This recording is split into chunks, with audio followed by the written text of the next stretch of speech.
कभी कभी आपने देखा होगा किसी इंसान की जन्म कुंडली का दशम भाव बिगड़ा हुआ है।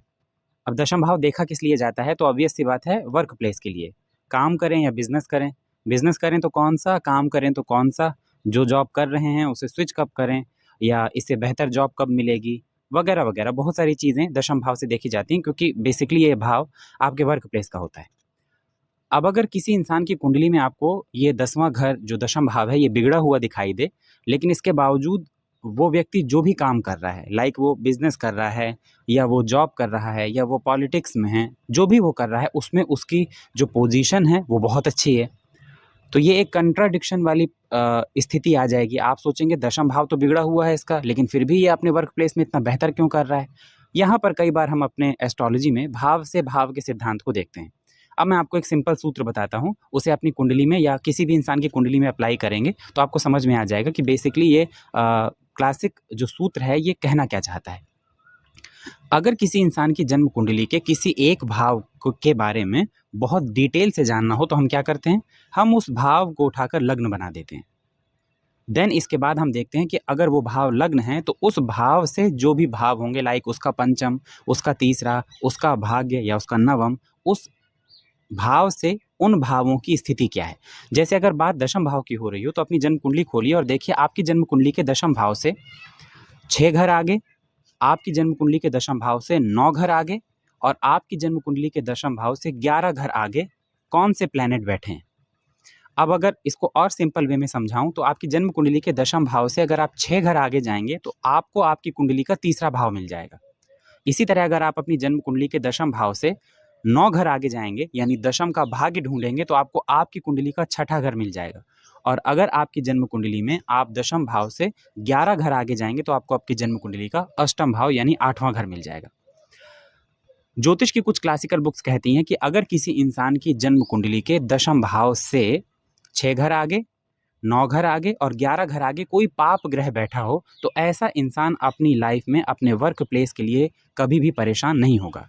ऐसा इंसान भले किसी ऐसे परिवार में जन्म ले ले जहाँ पर खाने पीने तक की दिक्कतें हों, लाइक बहुत लोअर क्लास फैमिली से भी लोअर क्लास फैमिली हो, फाइनेंशियल क्राइसिस झेल रहा हो ऐसा इंसान, और आप ऐसे व्यक्ति की कुंडली देखें तो आपको ये बोलना है कि ये इंसान आपकी फैमिली का वो मेंबर है जो आपकी फैमिली में अपने फैमिली मेंबर्स को हर तरह की सुख सुविधा ला कर देगा, कमाएगा, चाहे वो बिजनेस करे या वो जॉब करे।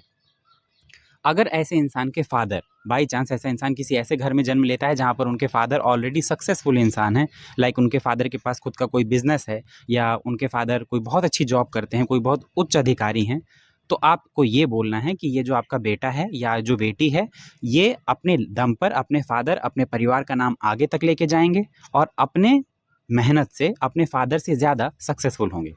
अब इसका बड़ा बेसिक रीज़न है, इसमें आपको कोई बहुत ज़्यादा दिमाग लगाने की ज़रूरत नहीं है। किसी भी जन्म कुंडली के जो उपचय भाव होते हैं या फिर किसी जन्म कुंडली का तीसरा भाव, छठा भाव या 8वां भाव अगर मजबूत हो जाएगा तो बड़ी ऑब्वियस सी बात है कि ऐसा इंसान अपने दम पर अपनी मेहनत से सक्सेसफुल होने वाला ही होगा। तीसरा भाव जो होता है ये पराक्रम का भाव कहा जाता है, और मैंने कई बार आपको बताया है कि जब भी यहाँ पाप ग्रह होंगे तो ऐसा इंसान अपनी लाइफ में दिन दूना रात चौगुना अपनी मेहनत से अपने भाग्य को झुकाने वाला होगा। उसको ज़रूरत नहीं है कि उसकी किस्मत किस्मत बनाने के लिए उसे कोई उपाय करने चाहिए या उसे भाग्य की बहुत ज़्यादा ज़रूरत है। वो भरोसा ही नहीं करेगा इन चीज़ों में, वो भरोसा करेगा कर्म में, और अपने कर्म से वो अपना भाग्य खुद लिख लेगा। तो ये हुआ तीसरा भाव। अब दशम भाव का जो तीसरा भाव है, ये छठा भाव है। छठे भाव से हम जानते हैं ये कंपटीशन का विचार किया जाता है, यानी दशम भाव का अगर रिस्क देखें या दशम भाव का कंपटीशन देखें तो वो हुआ दशम से छठा हुआ तीसरा घर, और तीसरा घर पराक्रम का है। मजबूत हुआ तो सीधी सी बात है ऐसा इंसान अपनी लाइफ में सब कुछ पा लेगा। अब दशम भाव का भाग्य अगर देखें तो वो है आपकी जन्म कुंडली का छठा भाव। छठे भाव से हम क्या देखते हैं, कंपटीशन देखते हैं, मामा पक्ष को देखते हैं, आपके शत्रुओं को देखते हैं, लाइक आपके जो एनिमीज़ हैं, आपके कर्जे को देखते हैं, आपके रिस्क लेने की क्षमता को देखते हैं, आपकी लाइफ में कुछ ऐसे चेंजेस जो आपकी लाइफ के डायरेक्शन को चेंज कर रहे हैं उसे देखते हैं। मेजर चेंजेस नहीं, लेकिन हाँ छठा भाव भी चेंजेस को दिखाता है, जॉब को दिखाता है, और कई बार तो ऐसा इंसान टेक्निकली किन किन फील्ड में कितना ज़्यादा सक्सेसफुल होगा उसे भी देखते हैं। तो सीधी सी बात है कि छठे भाव में जब भी कोई पाप ग्रह बैठेगा, अगर आपने मैथमेटिक्स पढ़ी है तो माइनस माइनस प्लस वाला सूत्र लागू हो जाएगा और यहाँ पर वो इंसान रिस्क लेकर अपनी लाइफ में आगे बढ़ेगा। आप देखिएगा, अगर आपको कोई बहुत अच्छे डॉक्टर दिखाई देते हैं, बहुत अच्छे सर्जन दिखाई देते हैं, आपको लॉ की फील्ड में कोई बहुत अच्छे एडवोकेट दिखाई देते हैं, जज मिलते हैं आपको कोई जो न्याय यानी जस्टिस के क्षेत्र से जुड़े हुए हों, आपको आधिकारिक क्षेत्र पर लाइक पीसीएस फॉर्म में आपको कोई बहुत अच्छे अधिकारी मिलते हैं, गवर्नमेंट कोई डॉक्टर मिलते हैं, तो आप देखिएगा ऐसे लोगों की जन्म कुंडली का छठा भाव 99% चांसेस हैं स्ट्रांग होगा ही होगा। तो ऐसा क्यों? क्योंकि छठा भाव इन चीज़ों को ही रिप्रेजेंट करता है और छठा भाव आपकी जन्म कुंडली के दशम भाव का भाग्य है।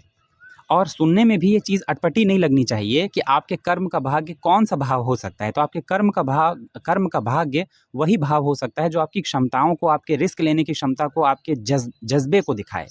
तो सीधी सी बात है, अगर ये भाव मजबूत हुआ तो ऐसा इंसान रिस्क लेकर अपनी लाइफ में सब कुछ पा लेगा। अब यहाँ पर भी एक चीज़ लागू होती है कि ऐसा इंसान भाग्य की तरफ थोड़ा सा कम रुझान रखेगा, वो अपने कर्म पर ज़्यादा भरोसा रखेगा। अब जन्म कुंडली का जो 10वें से 11वां भाव है यानी कुंडली का अष्टम भाव, यहाँ पर आपके दिमाग में एक चीज़ आ रही होगी कि अभी रिसेंटली इन्होंने एक वीडियो बनाया था, उसमें अष्टम भाव में कई ग्रहों के बारे में इन्होंने बड़ा नेगेटिव बताया था कि ये ग्रह बैठा हो, पीड़ित हो जाए तो ये हो जाएगा, वो हो जाएगा। 1-2 कमेंट भी ऐसे आए थे कि सर हमारी कुंडली के तो अष्टम भाव में ये ग्रह बैठा है लेकिन हमें बड़ा अच्छा रिजल्ट मिल रहा है। खैर वो अलग टॉपिक है, लेकिन फिर भी मैं इतना तो कहना ही चाहूँगा कि शायद आपने वीडियो ठीक से नहीं देखा। मैंने कभी भी ये नहीं कहा कि अष्टम भाव में ये ग्रह बैठा है तो ऐसा ही होगा। मैंने हमेशा कहा है कि उसकी पोजीशन को, उसकी स्थिति को आपको देखना होगा। लेकिन फिर भी तो अगर आप, कहने का मतलब ये है कि अगर आप ये सोच रहे हो कि अष्टम भाव में इन्होंने वीडियो बना के ऐसा बोला था, अब ये बोल रहे हैं कि अगर 10वें भाव से 11 घर आगे यानी कि अष्टम भाव में कोई पाप ग्रह बैठा हो तो ऐसा वर्क प्लेस के लिए ये ग्रह बहुत अच्छा है। आपने क्या अपनी लाइफ में कभी ऐसे लोगों को नहीं देखा जो कोई जॉब कर रहे हैं, या फिर कुछ लोग ऐसे होते हैं जो कोई बिजनेस कर रहे हैं, बहुत सक्सेसफुल हैं, जॉब कर रहे हैं, उनके पास बहुत अच्छी गवर्नमेंट जॉब है, या फिर ऐसे लोग अगर कोई पॉलिटिक्स में हैं या किसी सोशल वर्क में हैं, बहुत अच्छा पैसा कमा रहे हैं, तो पैसा उनके पास बहुत अच्छा है लेकिन इसके साथ कुछ चीज़ें जो लगातार झेल रहे हैं, लाइक कोई हेल्थ इशू से वो बहुत परेशान है, किसी पर्सनल रिलेशनशिप से बहुत परेशान है, अपनी पर्सनल लाइफ से परेशान है। तो कहने का मतलब ये तो ज़रूरी नहीं है कि अगर कोई इंसान अपनी पर्सनल लाइफ में दुखी है तो वो प्रोफेशनल लाइफ में भी दुखी ही होगा। या कोई इंसान को अगर कोई हेल्थ इशू है तो वो पैसा नहीं कमा सकता, ये ज़रूरी तो नहीं। तो अगर कोई ग्रह है या पाप ग्रह जन्म कुंडली के अष्टम भाव में बैठेगा तो नो डाउट कि उस ग्रह का जो मूल स्वभाव होगा वो आपको इफेक्ट करेगा, इसमें कोई डाउट नहीं है। लेकिन उसके बावजूद आपके वर्क प्लेस के लिए ये ग्रह बहुत अच्छा होगा। अब पाप ग्रहों में आपको देखना किसे किसे है? पाप ग्रहों में आपको सूर्य को देखना है, आपको मंगल को देखना है, आपको शनि को देखना है, आपको राहु को देखना है, कुछ कंडीशन में आपको केतु को भी देखना है। हालांकि केतु को इसमें ऐड ऑन नहीं करना चाहिए, लेकिन फिर भी आपको केतु को देखना है। तो बेसिक सूत्र ये हुआ कि जन्म कुंडली के दशम भाव से 6 घर आगे, 9 घर आगे और 11 घर आगे अगर पाप ग्रह बैठे हैं तो ऐसे इंसान के प्रोफेशनल लाइफ के लिए यानी उसके वर्क प्लेस के लिए यह वरदान है। वरदान इसलिए नहीं है कि ऐसा ग्रह इंसान को कुछ देगा, बल्कि वरदान इसलिए है क्योंकि ऐसा इंसान खुद इतना कैपेबल होगा कि वो अपनी लाइफ में अपनी मेहनत के दम पे हर एक चीज़ पा लेगा। अब इसे आप अपनी चार्ट में अप्लाई करिए। अगर आप किसी दूसरे की चार्ट देखते हैं, आप उसमें भी अप्लाई करके देख सकते हैं और अब तब आप समझेंगे कि भाव से भाव का जो सिद्धांत होता है, ये कितना ज़्यादा इंपॉर्टेंट होता है।